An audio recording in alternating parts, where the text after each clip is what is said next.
Assalamualaikum warahmatullahi wabarakatuh. Yang terhormat Ibu Sofi Yunida Putri SEMAK dan Ibu Putri Dwi Aprilia Nurhasana SEMSC selaku dosen pengampu mata kuliah Akuntansi Keuangan Menengah 1. Pada kesempatan kali ini, kami kelompok 2 akan membahas mengenai chapter 6, yakni Accounting and the Time Value of Money. Sebelumnya, perkenalkan nama saya Anissa Putri Prayogo dengan NPM 25013010058. Baik, pada pembahasan yang selanjutnya yakni mengenai Basic Time Value Concept. Nah, Time Value of Money atau TVM adalah konsep yang menyatakan bahwa uang yang dimiliki saat ini lebih bernilai dibandingkan uang yang akan diterima di masa depan. Hal ini karena uang yang dimiliki saat ini dapat diinvestasikan dan menghasilkan bunga atau keuntungan seiring berjalannya waktu.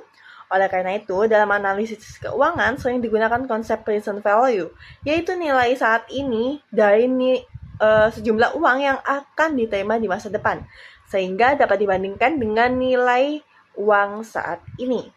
Dalam perhitungan time value of money, terdapat beberapa variabel dasar, yaitu P, principal, yang merupakan jumlah pokok uang yang diinvestasikan atau dipinjamkan, I, yakni interest rate, yaitu tingkat bunga yang berlaku dalam suatu periode, N, number of periods, yang menunjukkan jumlah periode waktu investasi atau pinjaman, FV, yakni future value, nilai uang di masa depan setelah mengalami pertumbuhan bunga, dan PV, present value, yaitu nilai uang saat ini dari sejumlah uang di masa depan.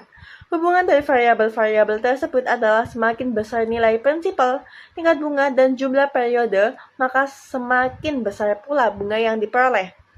Nah, konsep present value banyak digunakan dalam berbagai bidang akuntansi dan keuangan, tentunya, terutama untuk menilai transaksi yang melibatkan pembayaran atau penerimaan uang di masa depan. Beberapa penerapannya antara lain dalam notes atau surat utang, leases atau sewa guna usaha, pensiuns dan atau dana pensiun, non-current asset atau aset tidak lancar, kemudian business combination, yakni penggabungan bisnis, serta environmental liabilities, yaitu kewajiban lingkungan. Selanjutnya, dalam perhitungan time value of money juga terdapat 4 fundamental variables, yaitu interest rate atau tingkat bunga, kemudian number of periods atau jumlah periode waktu, kemudian future value yakni nilai masa depan, dan present value yakni nilai sekarang. Keempat variabel ini sangat berhubungan dan biasanya digambarkan menggunakan time diagram, yaitu diagram yang menunjukkan hubungan antara present value dan future value sepanjang periode waktu tertentu. Salah satu bentuk perhitungan bunganya adalah simple interest atau bunga sederhana, yaitu bunga yang dihitung hanya dari pokok awal investasi tanpa memperhitungkan bunga yang telah diperoleh sebelumnya. Misalnya, jika seseorang itu menginvestasikan $10.000 dengan tingkat bunga 8% selama 3 tahun, maka bunga yang diperoleh dihitung dengan rumus interest, yakni P kali I kali N, sehingga total bunga yang diperoleh adalah $2.400. Selain itu, terdapat juga compound interest atau bunga majemuk, yaitu bunga yang dihitung dari pokok awal ditambah bunga yang diperoleh pada periode sebelumnya. Karena bunga terus bertambah pada setiap periode, jumlah yang dihasilkan biasanya lebih besar dibandingkan bunga sederhana. Perhitungan nilai masa depan pada bunga majemuk menggunakan rumus FV sama dengan PV, buka kurung 1 ditambah I dipangkatkan N. Kemudian jumlah bunga yang diperoleh juga dipengaruhi oleh frequency of compounding, yaitu seberapa sering bunga dihitung dalam 1 tahun. Semakin sering bunga di-compound, maka nilai akhir investasi akan semakin tinggi. Sebagai contoh, dengan tingkat bunga 12% selama 5 tahun. Compounding dapat dilakukan secara anual ataupun 5 periode, semi-anual atau 10 periode, quarterly atau 20 periode atau monthly, yaitu 60 periode. Tingkat bunga per periode diperoleh dengan membagi tingkat bunga tahunan dengan jumlah compounding dalam 1 tahun. Pada pembahasan selanjutnya akan dijelaskan oleh rekan saya, dipersilahkan dan terima kasih. Baik, terima kasih atas kesempatannya. Sebelumnya, izinkan saya memperkenalkan diri terlebih dahulu. Nama saya Alifatur Mustafa dengan NPM 210130101009. Jadi di sini saya akan menjelaskan mengenai single sum problem atau masalah jumlah tunggal. Jadi masalah jumlah tunggal ini terjadi ketika tidak diketahuinya present value maupun future value pada suatu periode berdasarkan interest rate dan number of periodnya. Jadi nilai masa depan dari jumlah tunggal ini merupakan nilai pada tanggal masa depan dari jumlah tertentu yang sudah diinvestasikan dengan asumsi bunga majemuk. Untuk menghitungnya atau rumusnya sendiri, di sini ada untuk rumusnya mencari nilai masa depan atau future value, yaitu dengan mengkalikan nilai sekarang atau present value dikalikan dengan faktor nilai masa depan untuk n periode pada suku bunga I. Baik, selanjutnya adalah contoh untuk menghitung future value. Jadi di sini ada perusahaan broker ingin menentukan nilai masa depan dari $50.000 yang diinvestasikan selama 5 tahun secara majemuk setiap tahun dengan tingkat bunganya sebesar 11%. Untuk mencari future value-nya, kita memasukkan dulu present value yaitu $50.000 dan mengkalikannya dengan faktor dari periode 5 tahun dan suku bunga 11%, yaitu menghasilkan 1,68506. Jadi kita selanjutnya akan mengkalikan 50.000 dikalikan 1,685 sekian menghasilkan $84.253. Baik, di sini saya akan melanjutkan penjelasan mengenai single sum problem untuk mencari present value. Nah, sebelumnya present value of single sum ini adalah nilai sekarang dari sejumlah uang yang akan diterima atau dibayar di masa depan setelah mempertimbangkan tingkat bunga atau discount rate dan periode waktu. Nah, konsep ini berasal dari time value of money, yaitu gagasan bahwa uang yang diterima hari ini lebih berharga daripada uang yang sama di masa depan, karena uang tersebut bisa diinvestasikan dan menghasilkan bunga. Nah, untuk rumus dasarnya sendiri mencari future value yaitu mengkalikan present value dikalikan dengan present value factor untuk periode dan interest rate-nya. Nah, di sini kita dikasih ilustrasi berapa nilai sekarang dari $84.253 yang akan diterima atau dibayar dalam 5 tahun dengan nilai diskon 11% majemuk setiap tahun. Nah, untuk mencarinya, untuk mencari present value-nya, kita masukkan rumus kita yang tadi 84.253 dikalikan dengan present value factor untuk n period dan interest-nya. Jadi menghasilkan 84.253 dikalikan 0,59345 menghasilkan $50.000. Baik, perkenalkan saya Putri Nasifa Faizal dengan NPM akhir 077. Pada slide ini kita membahas tentang anuitas atau annuity. Anuitas adalah serangkaian pembayaran atau penerimaan uang yang dilakukan secara berkala dengan jumlah yang sama dan dalam interval waktu yang tetap. Konsep ini sering digunakan dalam berbagai kegiatan keuangan seperti cicilan pinjaman, investasi berkala, pembayaran premi asuransi, maupun tabungan jangka panjang. Anuitas memiliki beberapa karakteristik utama. Yang pertama, ada pembayaran atau penerimaan yang dilakukan secara periodik, misalnya setiap bulan atau setiap tahun. Kedua, jumlah pembayaran pada setiap periode sama. Ketiga, interval waktunya tetap, sehingga pembayaran terjadi secara teratur. Selain itu, perhitungan anuitas menggunakan bunga majemuk, yaitu bunga yang dihitung tidak hanya dari modal awal, tapi juga dari bunga yang sudah diperoleh sebelumnya. Secara umum, terdapat dua jenis anuitas. Yang pertama adalah ordinary annuity, yaitu anuitas yang dimana pembayaran dilakukan setiap akhir periode. Karena pembayaran dilakukan di akhir periode, uang tersebut tidak memperoleh bunga pada periode saat pembayaran dilakukan. Jenis yang kedua adalah annuity due, yaitu anuitas yang dimana pembayaran dilakukan di awal setiap periode. Karena dibayarkan lebih awal, uang tersebut memiliki waktu lebih lama untuk menghasilkan bunga, sehingga nilainya akan lebih besar dibandingkan ordinary annuity. Baik, untuk slide selanjutnya, setelah kita mengetahui apa itu annuity, pada slide ini kita membahas tentang future value of annuity, yaitu nilai masa depan dari serangkaian pembayaran yang dilakukan secara berkala setelah ditambahkan bunga majemuk selama periode tertentu. Dengan kata lain, future value digunakan untuk menunjukkan beberapa jumlah total uang yang akan terkumpul di masa depan dari pembayaran yang dilakukan secara rutin.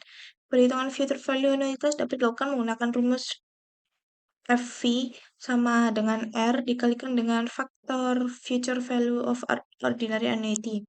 Dalam rumus ini, R menunjukkan jumlah pembayaran yang dilakukan setiap periode, I menunjukkan tingkat bunga per periode, dan N menunjukkan jumlah periode pembayaran. Faktor future value biasanya dapat diperoleh dari tabel keuangan atau dihitung menggunakan rumus tertentu. Perbedaan jenis annuitas juga mempengaruhi hasil dari perhitungan future value. Pada ordinary annuity, pembayaran dilakukan pada akhir periode sehingga bunga yang diperoleh lebih sedikit. Sedangkan pada annuity due, pembayaran dilakukan di awal periode sehingga setiap pembayaran memiliki waktu lebih lama untuk berkembang dan menghasilkan bunga. Oleh karena itu, nilai masa depan annuity due biasanya lebih besar dibandingkan ordinary annuity. Konsep future value annuitas ini sangat penting dalam perencanaan keuangan, misalnya untuk menghitung jumlah tabungan pendidikan, dana pensiun, maupun investasi jangka panjang yang dilakukan secara berkala. Sekian dari saya, untuk materi selanjutnya akan dijelaskan oleh rekan saya. Terima kasih. Baik, terima kasih atas kesempatannya. Sebelumnya perkenalkan, nama saya Salsabila Kesha Perwanti dengan NPM 25013010086.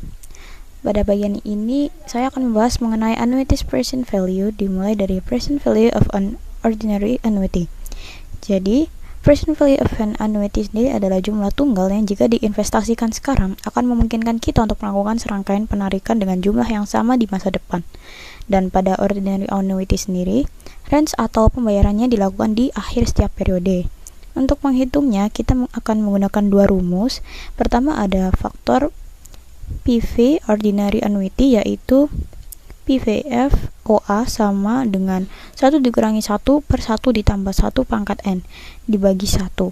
Nah, kedua ada rumus PV ordinary annuity itu sendiri, yaitu PV sama dengan R dikali PVF OA NI, di mana R adalah periodic rent atau jumlah pembayaran per periode, dan PVF OA NI adalah present value of an ordinary annuity of 1 for n periods at E interest, yang nilainya bisa kita ambil langsung dari tabel atau kalkulator keuangan. Selanjutnya kita masuk ke pembahasan berikutnya, yaitu present value of annuity due. Nah, sebelumnya kita sudah membahas ordinary annuity, di mana pembayaran atau penerimaannya dilakukan di akhir setiap periode. Nah, annuity due ini berbeda. Jadi pada annuity due sendiri, pembayaran atau penerimaan yang kita sebut sebagai range dilakukan di awal setiap periode. Perbedaan timing ini terdengar sederhana, tapi nyatanya ini memberikan dampak cukup signifikan terhadap nilai present value-nya. Nah, kenapa? Karena setiap pembayaran pada annuity due datang satu periode lebih awal dibandingkan ordinary annuity. Uang tersebut memiliki waktu yang lebih sedikit untuk didiskon. Nah, akibatnya, present value dari annuity due akan selalu lebih besar dibandingkan ordinary annuity, meskipun jumlah range dan tingkat bunganya sama persis. Jadi, kemudian ada rumusnya. Cukup ambil nilai PVFOA atau present value factor ordinary annuity yang sudah kita bahas sebelumnya, lalu kalikan dengan 1 plus I. Itulah yang menjadi rumus present value of annuity due, yaitu PVF AD sama dengan PVFOA dikali 1 ditambah I. Untuk keterangannya, PVFAD adalah present value of an annuity due of 1 for n periods at E interest. PVFOA adalah present value of an ordinary annuity of 1 for n periods at E interest, dan 1 plus I adalah 1 ditambah tingkat bunga per periodenya. Jadi kesimpulannya ini, annuity due dan ordinary annuity sebenarnya sangat berkaitan erat. Satu-satunya perbedaan adalah timing pembayarannya, dan perbedaan itulah yang membuat kita cukup mengalihkan faktor ordinary annuity dengan 1 plus I untuk mendapatkan faktor annuity due. Materi berikutnya akan disampaikan oleh rekan saya, dipersilahkan.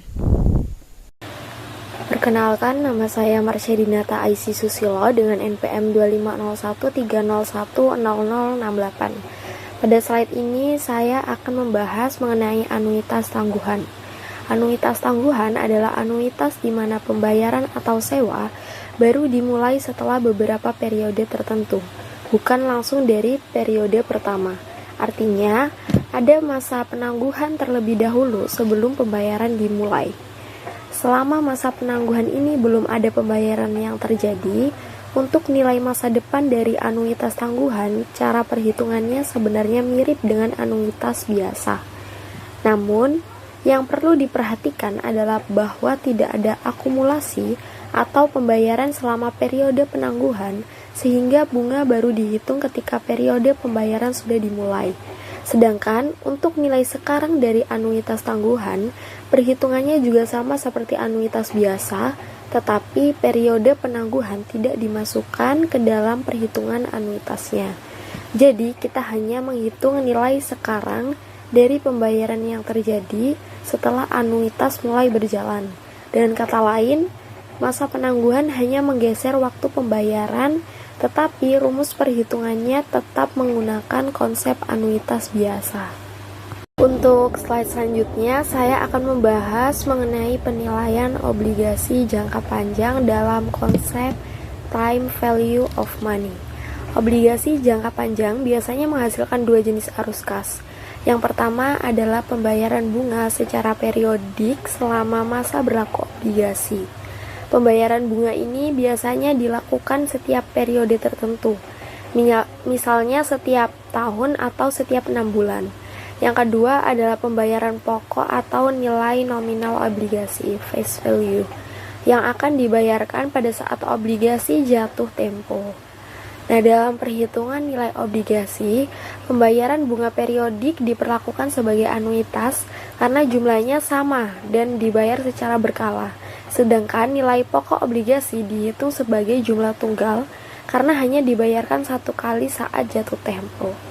Nah, oleh karena itu, nilai pasar obligasi saat ini dihitung dengan cara menjumlahkan dua komponen, yaitu nilai sekarang dari anuitas bunga dan nilai sekarang dari nilai pokok obligasi.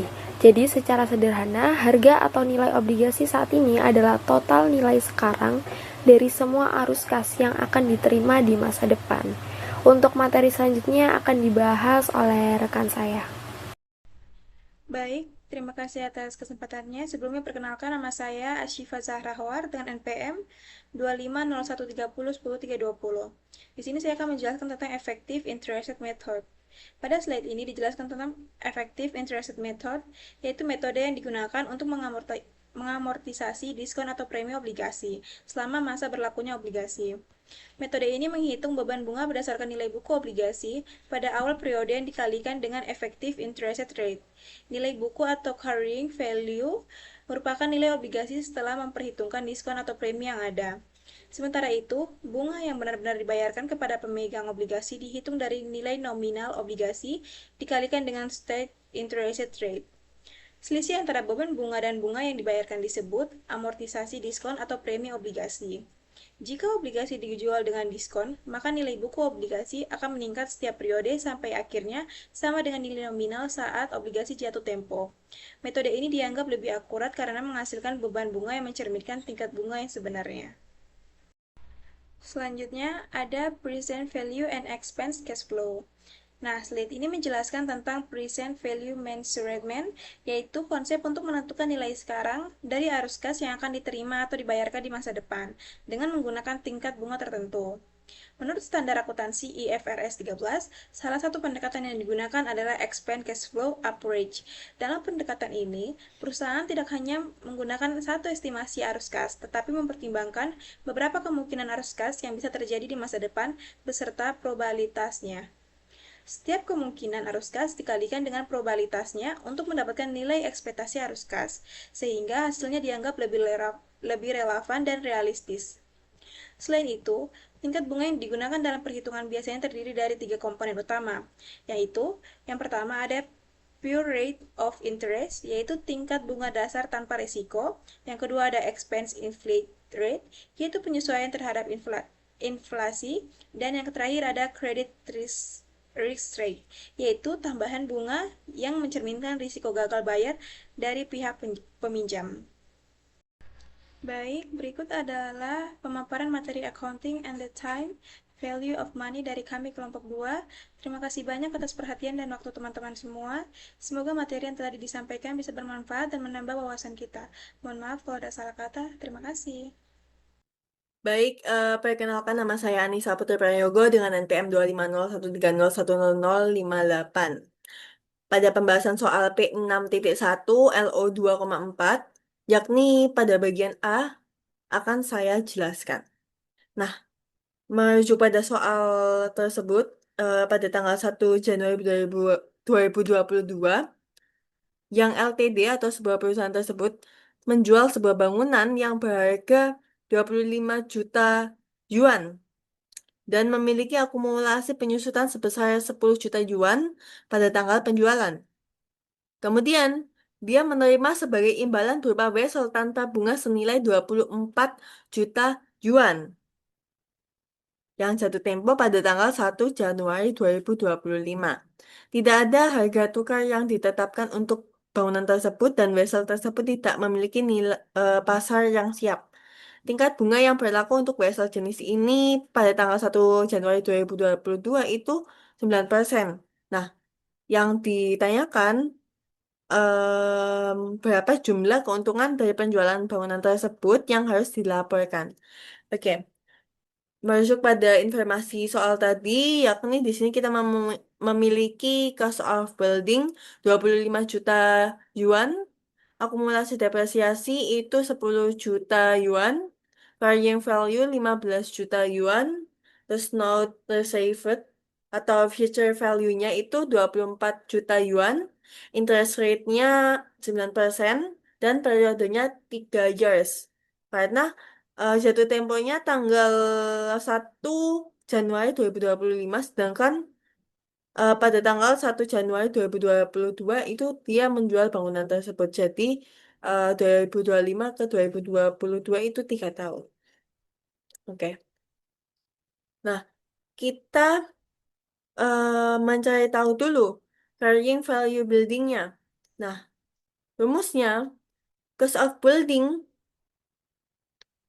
itu 25 juta sesuai informasi soal. Dan akumulasi depresiasinya 10 juta yuan sesuai soal juga. Nah, kita kurangkan antara cost of building sama akumulasi depresiasinya. Jadi, ketemulah 15 juta. Oke. Kemudian kita mencarikan present value of note-nya. Yang kita pakai ketiga ini, teman-teman. 24 juta yuan, 9% sama 3 years.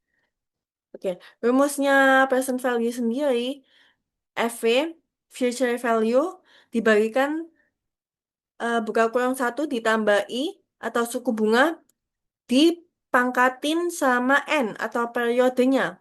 Oke, kemudian kita input nilai-nilai yang ada yakni 24, 9, sama 3. 24 juta sebagai future value. Kemudian 1 sesuai rumus ditambahkan I-nya tadi 9% dan N-nya 3. Jadi kita hitung dulu yang bawah ini. Ketemulah 1,295029. Nah, kita cek apakah sesuai dengan tabel present value-nya. Jika sudah sesuai, oke kita lanjutkan. Berarti 24 juta dibagikan dengan ini 1,295029, ketemulah present value-nya 18.532.403 yuan. 403,52 yuan untuk present value-nya. Nah, kemudian tadi kan ditanya dipertanyakan jumlah keuntungan dari penjualan bangunan tersebut. Jadi kita masih ada satu tahap lagi, yakni mencari gain on sale-nya. Nah, gain on sale-nya, present value of note, itu ini yang 18 juta sekian yuan dikurangkan dengan carrying value building. Jadi 18.532.403,52 yuan dikurangkan dengan 15 juta yuan. Ketemulah 3.532.403,52 yuan. Jadi gain on sale-nya ini. Oke. Untuk bagian B akan dijelaskan oleh rekan saya, dipersilahkan. Baik, sebelumnya perkenalkan nama saya Ali Fatur Mustafa dengan NPM 210130101009. Jadi di sini saya akan melanjutkan pembahasan soal poin B, yaitu di sini kita disuruh untuk mencari total harga untuk sebuah obligasi. Jadi merujuk pada soal didapatkan beberapa informasi soal. Yang pertama ada face value bond sebesar 100.000 yen, selanjutnya jumlah bond yaitu 300, selanjutnya yang ketiga ada total principal sebesar 30 juta yen, untuk coupon rate-nya 9% dan market rate-nya 11%. Nah, untuk periodenya selama 10 tahun. Nah, jadi untuk langkah pertama di sini kita akan menghitung annual interest payment-nya dulu, yaitu dengan mengkalikan total principal sebesar 30 juta yen dikalikan coupon rate-nya sebesar 9%, yaitu menghasilkan 2.700.000 yen. Nah, selanjutnya kita akan menghitung present value of the principal. Nah, sebelumnya kita harus mengetahui dulu present value faktor untuk 10 tahun dan market rate sebesar 11%. Nah, untuk present value faktornya di sini kita menggunakan 3,5218. Nah, selanjutnya kita akan menghitung present value-nya, yaitu dengan mengkalikan total principal 30 juta yen dikalikan dengan present value factor tadi 0,35218 dan menghasilkan present value untuk principal sebesar 10.565.400. Untuk selanjutnya kita akan mencari present value of interest payment. Jadi sama seperti tadi, kita harus mencari present value faktor untuk ordinary annuitas dari 10 tahun dan market rate 11%, yaitu didapatkan 588,923. Jadi setelah diketahui present value faktornya sebesar 588,923 tadi, kita masuk ke penghitungan present value of interest payment-nya, yaitu dengan mengkalikan annual interest payment-nya tadi sebesar 2.700.000 dikalikan dengan present value factor tadi 588,923 menghasilkan present value-nya untuk interest payment ini 15.900.921. Nah, selanjutnya untuk langkah terakhir menghitung total bayar dari obligasinya tadi dengan menambahkan present value principal dan present value interest payment tadi. Untuk present value principalnya sebesar 10.565.400 ditambahkan dengan present value interest payment-nya tadi 15.900.921. Untuk totalnya 26.466.321. Untuk soal selanjutnya akan dijelaskan oleh rekan saya.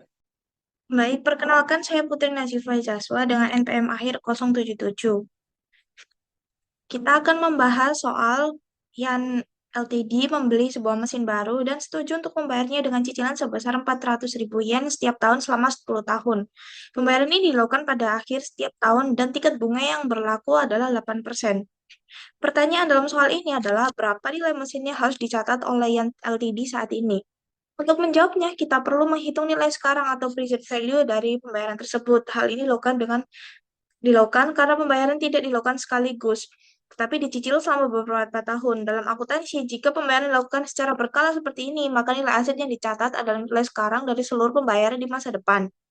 Rumus yang digunakan adalah rumus present value of ordinary annuity, yaitu PV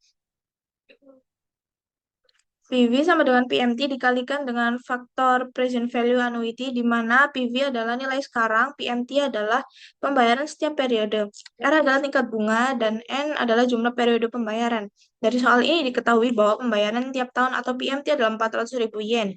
Tingkat bunga adalah 8% dan jumlah periode adalah 10 tahun. Berdasarkan tabel present value of ordinary annuity, faktor bunga 8% selama 10 tahun adalah 6,7101.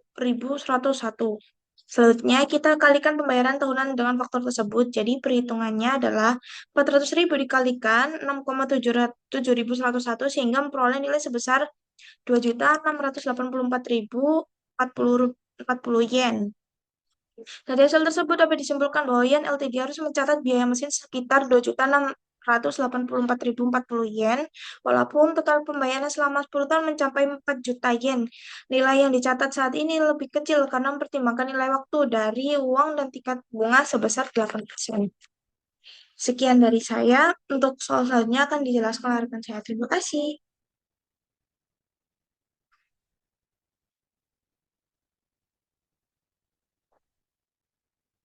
Baik, sebelumnya perkenalkan nama saya Salsabila Kesha Purwanti dengan NPM 2501301008086.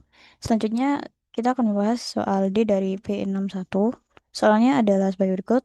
Jadi ada yang LTD membeli sebuah traktor khusus yang pada tanggal 31 Desember 2022 dalam perjanjian pembelian yang LTD harus membayar 2 juta yen pada saat pembelian dan 500.000 yen di akhir setiap tahun selama 8 tahun ke depan.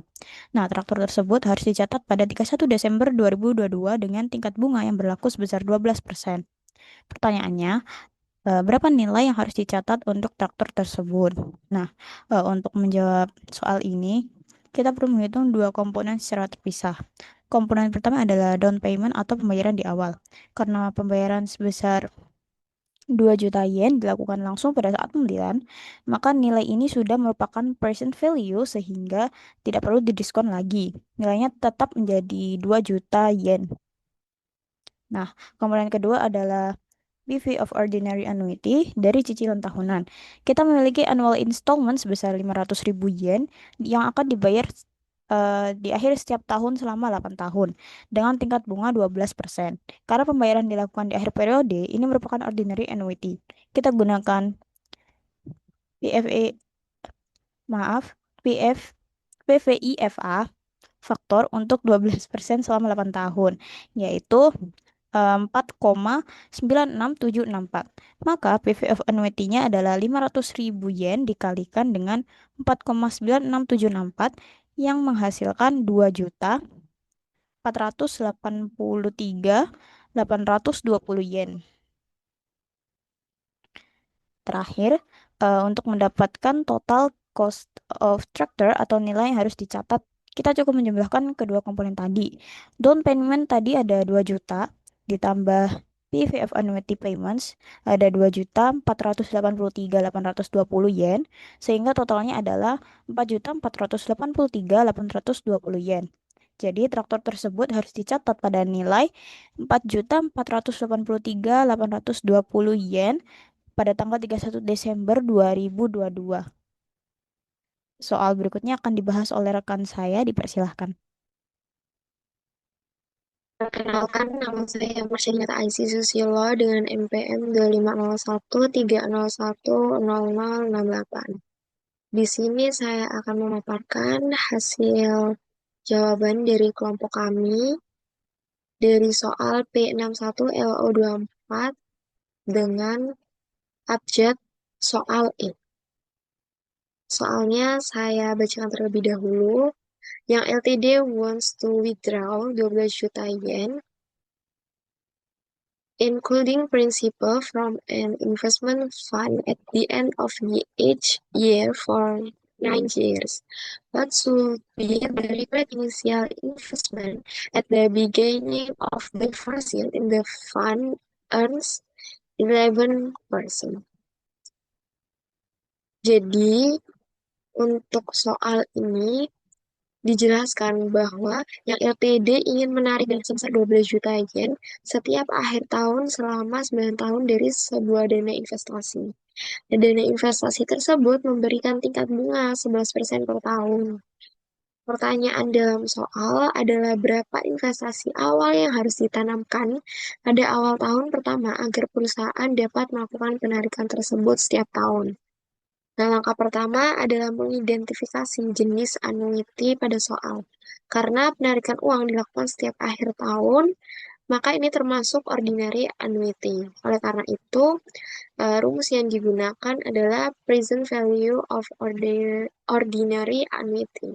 Nah, sebelum kita memasuki ke rumusnya, present value, kita harus mencatat terlebih dahulu informasi yang kita dapatkan pada soal tersebut. Yang pertama ada annual withdrawal PMT. Itu kita dapat dari soalnya 12 juta yen. Yang kedua ada interest rate, simbolnya R, 11% per year, 11% setiap tahunnya. Ketiga ada numbers of years, simbolnya N, itu 9 years, 9 tahun. Dan yang keempat ada withdrawals occurs at the end of each year. Setelah itu kita masuk ke dalam present value-nya, rumusnya. Present value itu ini, PV sama dengan PMT itu dikali dengan 1 min 1 plus R. R ini adalah bunga per tahun yang tadi dipangkatkan dengan min N. N ini jumlah periode atau tahunnya. Setelah itu dibagi dengan R, tingkat bunga per tahunnya. Selanjutnya, setelah kita mengetahui rumusnya, kita masukkan nilai yang diketahui dari soal tadi. Jadi, untuk mencari PV ini sama dengan PMT-nya kita masukin 12 juta yen dikali 1 min buka kurung 1 plus 0,11. 0,11 ini didapatkan dari ini, dari tingkat bunga per tahun. Kenapa kok bisa 0,11? Di sini 11%.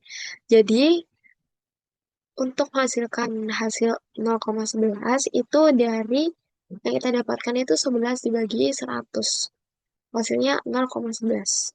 Itu dipangkatkan dengan min 9 jumlah periode atau tahunnya dibagi 0,11 tingkat bunga per tahun. Setelah itu kita lanjutkan perhitungannya. PV ini sama dengan 12 juta yen dikali 1 min ini 1 plus 0,11 jadi 1,11 dipangkatkan min 9 dibagi 0,11. Untuk selanjutnya PV sama dengan 12 juta yen dikali 1 min 1,11 pangkat min 9 itu hasilnya 0,3907 dibagi 0,11. PV sama dengan 12 juta yen dikali 6.093. 6.093 ini hasil dari 1 min 0,3907 dibagi 0,11. Jadi setelah kita dapat 6.093 dari hasil ini dibagi jumlah tingkat bunga per tahun. Jadi untuk selanjutnya PV sama dengan 12 juta yen itu dikali dengan hasil 6.093 dibagi 0,11 itu 5.539.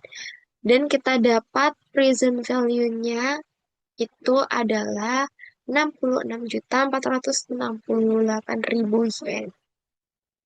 Untuk pembahasan jawaban selanjutnya akan dijelaskan oleh rekan saya. Baik, terima kasih atas kesempatannya. Sebelum perkenalkan, nama saya Syifa Zarahwar dengan NPM 2501301020. Di sini saya akan menjawab soal yang kedua, P6.2 tentang various time value situation. Nah, di sini saya akan menjawab P6.2 bagian A. Nah, diketahui dari beberapa informasi, ada future value yang ingin dicapai adalah 90.000. Tingkat bunga yang digunakan adalah 8% per tahun dan jumlah periodenya adalah 8 tahun. Sedangkan nilai payment atau setoran setiap tahun masih belum diketahui. Karena pembayaran dilakukan secara berkala setiap tahun dengan jumlah yang sama. Maka soal ini menggunakan konsep future value of annuity atau nilai masa depan dari serangkaian pembayaran yang sama. Nah, rumus yang bisa digunakan itu adalah future value sama dengan payment dikali 1 ditambah I pangkat N dikurangi 1 dibagi I. Nah, langkah pertama adalah memasukkan nilai yang diketahui dari soal ke dalam rumus, sehingga dapat menjadi 90.000 sama dengan payment dikali 1 ditambah 0,08. Pangkat 8 dikurangi 1 dibagi 0,08. Nah, langkah berikutnya itu menghitung bagian pangkat terlebih dahulu, sehingga menjadi 1,08 pangkat 8. Hasil dari perhitungan tersebut sekitar 1,85093. Kemudian nilai tersebut itu dikurangi 1 sehingga memperoleh 1,85093 dikurangi 1 sama dengan 0,85093. Selanjutnya nilai tersebut dibagi dengan 0,08. Hasil pembagian tersebut menghasilkan nilai sekitar 10,6366. Dengan demikian persamaan menjadi 90.000 sama dengan payment dikali 10,3666. Langkah berikutnya itu mencari nilai paymentnya itu dengan cara membagi future value dengan faktor tersebut sehingga memperoleh payment sama dengan 90 sorry sehingga memperoleh payment sama dengan 90.000 dibagi 10,6366. Nah, hasil perhitungannya itu sekitar 8.461. Jadi dapat disimpulkan bahwa setoran atau payment yang harus dilakukan setiap tahun adalah sekitar 8.661. Selanjutnya akan dijelaskan oleh rekan saya. Perkenalkan, nama saya Marcelina Taisi Susilo dengan NPM 2501301008. Di sini saya akan memaparkan hasil diskusi atau jawaban dari kelompok kami. Di sini saya akan menjelaskan soal dari P62 LO234 dengan abjad B. Saya bacakan terlebih dahulu soalnya. Robert Hitchcock is 40 years old today and he wishes to accumulate $500 by his 65th birthday so he can retire to his summer place on Lake Hopatcong. He wishes to accumulate this amount by making equal deposits on his 40th through his 64th birthday. What annual deposit must Robert make if the fund will earn 12% interest compounded annually? Jadi di soal ini tuh menjelaskan bahwa Robert Hitchcock saat ini berusia 40 tahun dan ingin memiliki dana sebesar $500.000 pada usia 65 tahun untuk keperluan pensiun. Nah, untuk mencapai tujuan tersebut, Robert berencana menabung dengan jumlah yang sama setiap tahun, mulai usia 40 sampai 64 tahun. Dana tersebut mendapatkan bunga sebesar 12% per tahun dengan compounding annually.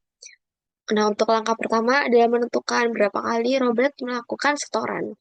Karena ia menabung dari usia 40 sampai 64 tahun, maka jumlah setoran adalah 25 kali setoran ini, 25 deposit.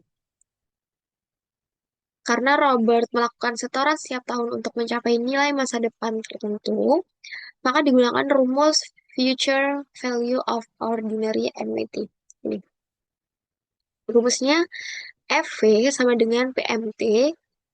PMT ini setoran tahunan dikali buka kurung yang pertama, buka kurung yang kedua, 1 plus R,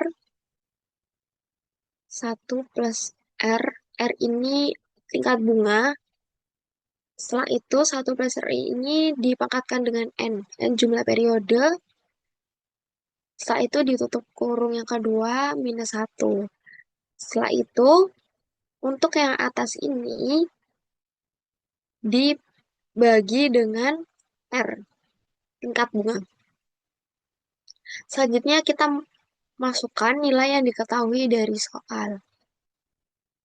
Ini kan ada diketahui future value itu 500.000 dolar. So, itu interest rate atau tingkat bunga 12% per tahun. Yang ketiga ada deposit made from age 40 to 64 sebanyak 25 deposit. Sehingga rumusnya kita masukkan satu persatu. Untuk FV ini 500.000 dolar sama dengan PMT-nya kan belum diketahui. Dikali dengan buka kurung lagi 1 plus 0,12. 0,12 ini dari tingkat bunga 12 dibagi 100, hasilnya 0,12. Tutup kurung dipangkatkan dengan 25, tutup kurung lagi minus 1. Dibagi dengan tingkat bunga 0,12, sama ya, yang kayak di atas. Setelah itu 500.000 dolar sama dengan PMT dikali buka kurung 1,12. 1,12 ini didapatkan dari 1 ditambah 0,12. Setelah itu ditutup kurung dipangkatkan 25. Tutup kurung lagi baru dikurangi 1 dan dibagi dengan 0,12. Ini selanjutnya 500.000 dolar sama dengan PMT dikali 17.000. 17.000 ini hasil dari 1,12 pangkat 25. Nah, 17.000 ini dikurangi dengan 1 di sini. Dibagi 0,12. Selanjutnya, 500.000 dolar sama dengan PMT dikali 16.000 dibagi 0,12. 500.000 dolar sama dengan PMT dikali 133.333 rupiah. Ini hasilnya dari pembagian ini. Nah, ini kan udah selesai. Yang belum diketahui kan PMT-nya, otomatis PMT-nya itu kita substitusikan ke sebelah kiri, dan untuk future value-nya itu kita substitusikan ke sebelah kanan. Yang awalnya perkalian, karena kita substitusikan, menjadi perhitungannya adalah pembagian atau pecahan. Jadi PMT sama dengan 500.000 dolar dibagi dengan hasil tadi, 133.333 rupiah. Dan diketahui atau didapatkan PMT-nya dari hasil perhitungan tersebut adalah 3.750 dolar atau 3,750 dolar. Seperti itu. Untuk pembahasan jawaban dari soal berikutnya akan dijelaskan oleh rekan saya. Terima kasih. Baik, sebelumnya perkenalkan nama saya Anissa Putri Prayogo dengan NPM 25013010058. Pada pembahasan selanjutnya yakni pada soal P6.2 LO234 bagian C akan saya jelaskan. Nah, pada bagian C di soal yakni Dianius memiliki 20.000 dolar untuk diinvestasikan hari ini dengan bunga 9% untuk membayar utang sebesar 47.374 dolar.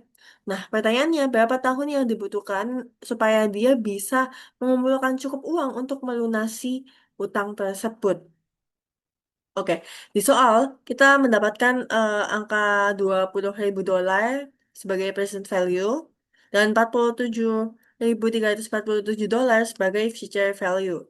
Di mana 20.000 ini investasi awal si Diane dan 47.347 dolar yakni utang Diane. Kemudian interest rate atau suku bunganya itu 9%, yakni sama dengan 0,09. Oke, kenapa kok di sini periodnya tanda tanya? Karena kita ditanyakan berapa lama waktu yang dibutuhkan oleh Dianeros untuk mengumpulkan uang supaya dia bisa melunasi utang tersebut. Jadi N-nya ini masih belum diketahui. Selanjutnya, kita akan menjawab menggunakan present value of note, yakni future value sama dengan present value dikalikan 1 ditambah I, yakni suku bunga, dipangkatkan N ataupun periode tadi.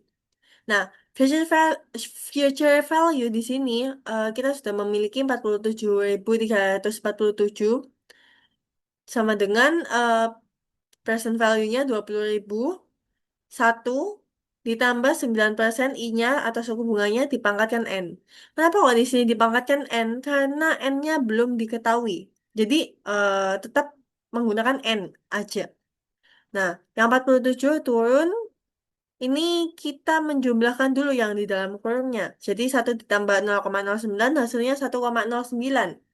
Yang 20.000 sama N-nya tetap. Nah, pada langkah selanjutnya yang ini, kita memindahkan ruas 20.000 ini dari yang sisi kanannya dia dikali, pindah ke sisi kiri, dia dibagi. Jadi 47.347 dia dibagikan dengan 20.000. Maka ketemulah 2,36735.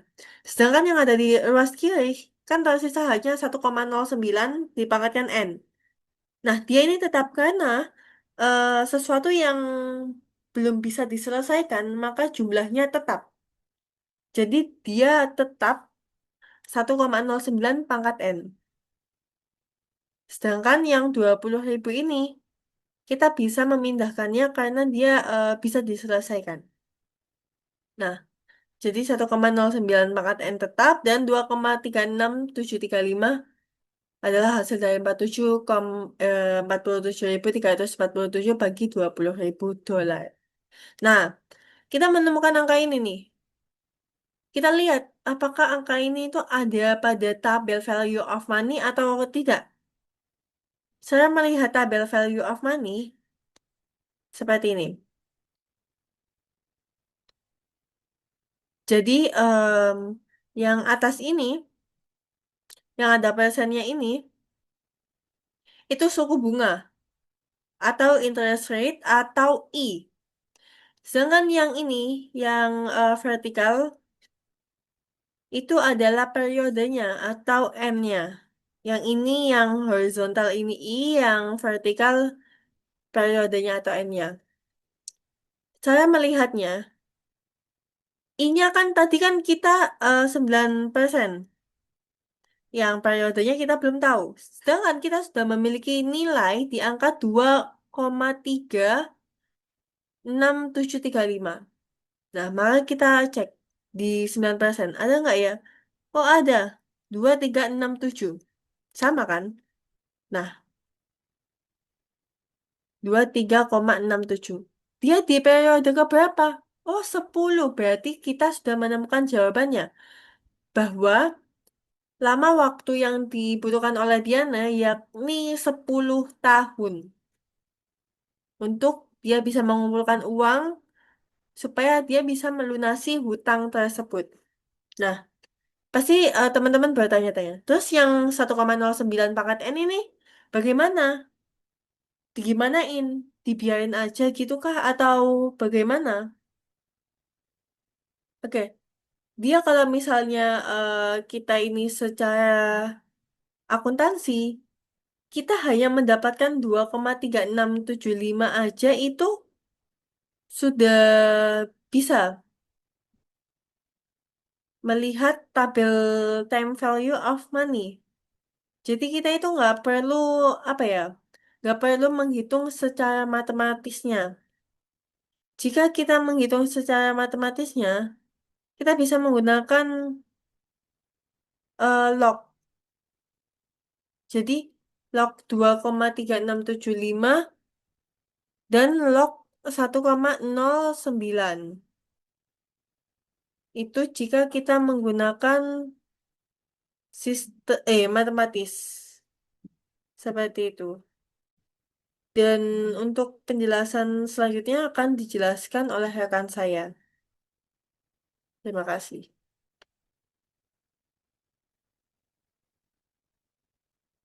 Baik, selanjutnya saya akan menjelaskan 6.2 bagian D. Nah, pada soal bagian D ini ada beberapa informasi yang dari tabel. Pertama ada present value atau nilai sekarang adalah 19.553. Nah, future value atau nilai masa depan itu adalah 27.600.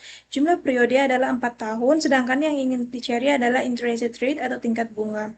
Nah, karena pada soal hanya terdapat satu nilai sekarang dan satu nilai masa depan, maka konsep yang digunakan adalah future value of a single sum atau nilai masa depan dari satu jumlah uang.